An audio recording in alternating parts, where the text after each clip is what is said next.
Você já se perguntou sobre a Torre de Babel? Muita gente acha que sabe, mas a verdade bíblica é muito mais chocante do que você imagina.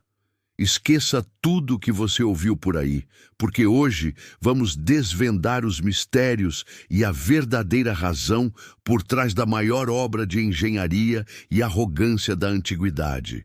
O nome Torre de Babel soa familiar, mas a Bíblia não usa essa expressão diretamente. Na verdade, ela se refere à Torre da cidade de Babel, e o significado por trás disso é poderoso.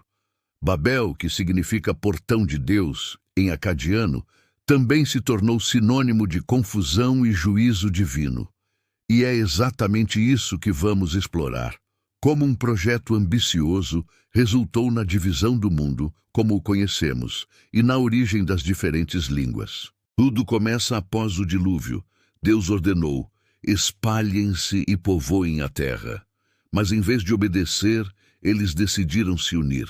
Onde? Na planície de Sinar, fundando a primeira cidade pós-dilúvio, Babel. E quem estava por trás disso? Ninguém menos que Nimrod, um nome que ecoa na história como o primeiro grande conquistador e fundador de impérios. Ele não parou em Babel. Fundou Ereque, Acad, Calné e até mesmo Ninive, na Síria. A Bíblia sugere que Babel foi o berço do seu reino, o centro do seu poder. E foi aqui que as coisas ficaram sérias. Junto com a cidade, eles começaram a construir uma torre imponente. Não era só uma torre qualquer, era um desafio direto a Deus. Sabe por quê? Porque essa torre significava a recusa em obedecer à ordem divina de se espalhar. Seus cumes tocarão os céus, eles diziam.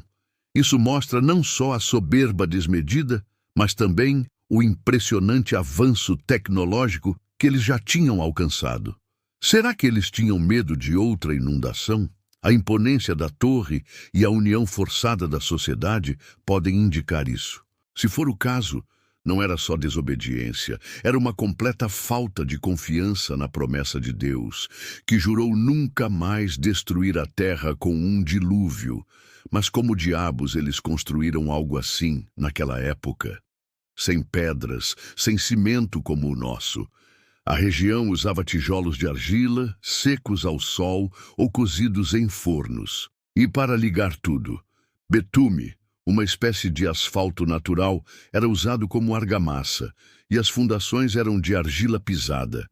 Para entender o formato, olhamos para os zigurates mesopotâmicos. Pense em pirâmides em degraus retangulares com vários níveis. Escadarias e rampas levavam até o topo, onde geralmente havia um santuário. Eram construções monumentais, com alguns chegando a 7 andares. A Torre de Babel, provavelmente, seguia um padrão parecido, embora não saibamos quantos níveis ela tinha, ou se sua função era religiosa, como os zigurates.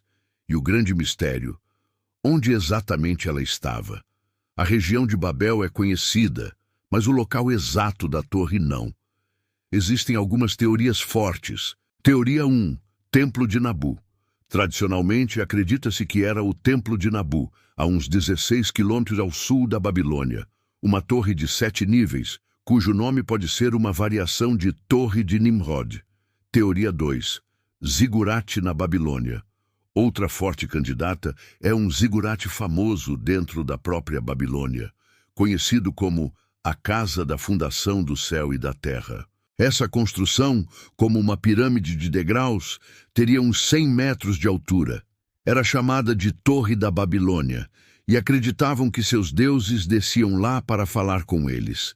Infelizmente, foi destruída por Xerxes. Há quem aponte locais a oeste de Bagdá, mas são menos prováveis. Outras tradições dizem que Deus a destruiu com fogo ou que o vento a levou embora, não deixando rastros. Por um lado, o local é um mistério. Por outro, a mensagem é clara como cristal. A Torre de Babel e a cidade representam a ambição humana sem limites desde os tempos mais antigos. É a figura pura da teimosia em desobedecer a Deus. A lição bíblica mais profunda sobre Babel é o juízo de Deus. Ele desceu para ver a cidade e a torre, e ao ver que a humanidade não pararia de desafiá-lo, ele agiu. O que aconteceu? A confusão das línguas. Isso marcou o início da dispersão geográfica da humanidade, o surgimento de centenas de culturas e dialetos. Foi o fim da unidade monolítica e o começo do mundo multicultural que conhecemos. Mas essa confusão foi global ou só entre alguns povos? Alguns estudiosos acham que foi um evento mais localizado, afetando apenas os semitas. Porém, a visão mais aceita e que faz mais sentido com o texto bíblico é que foi um evento com impacto global. Todos ali em Babel falavam a mesma língua antes. E o que o capítulo 10 de Gênesis faz é mostrar a descendência e as divisões geográficas, enquanto o capítulo 11 explica como essas divisões aconteceram, através da dispersão divina em Babel. E qual era o idioma original antes da confusão?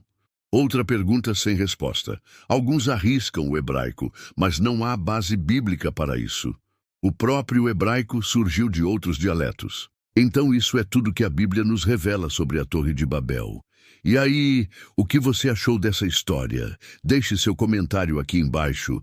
E se você quer mais desvendamentos bíblicos como esse, inscreva-se agora no canal e ative o sininho para não perder nenhum vídeo. Vamos juntos construir um conhecimento mais profundo da Palavra de Deus.